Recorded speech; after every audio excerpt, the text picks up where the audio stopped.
Now first up, you want to have your pilchard straight like so. And ideally, you want the end hook or the back hook, which will be connected to the line, going through the eye.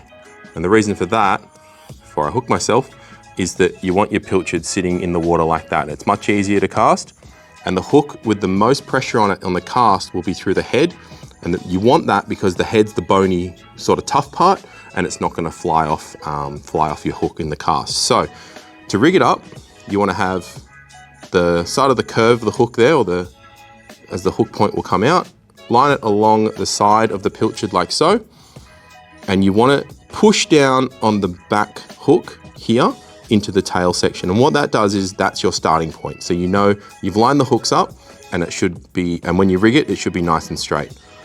So I'll take them off.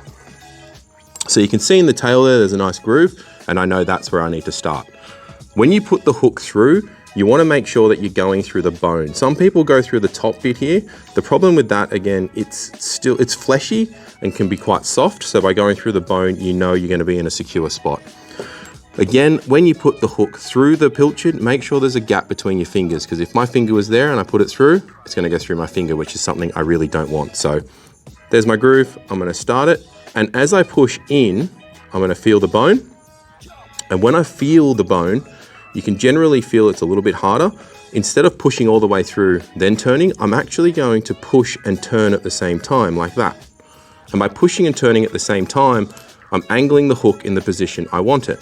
And then, just before I line it up, and as I line it up, I do the same thing with the hook, straight down, feel the bone, push in, like so. Remember, your fingers can't be at the back end, because it will hurt if it goes through your fingers, so leave that gap, push in and turn at the same time. Sometimes you can use your thumb to guide it in.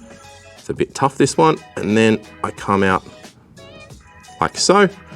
And then with this hook, because if I've lined it up correctly, which fortunately I have, this hook will go through the eye like so, in the nice bony bit.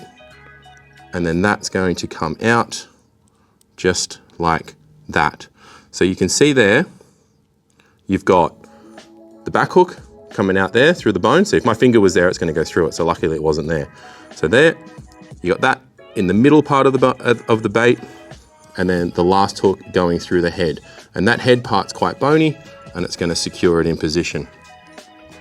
So I can cast that out into the wash for tailor, cast it on the back of the boat, or even drift it on the bottom in the estuaries for flathead. So that's how you rig a pilchard with a gang hook. As you can see, it's nice and straight.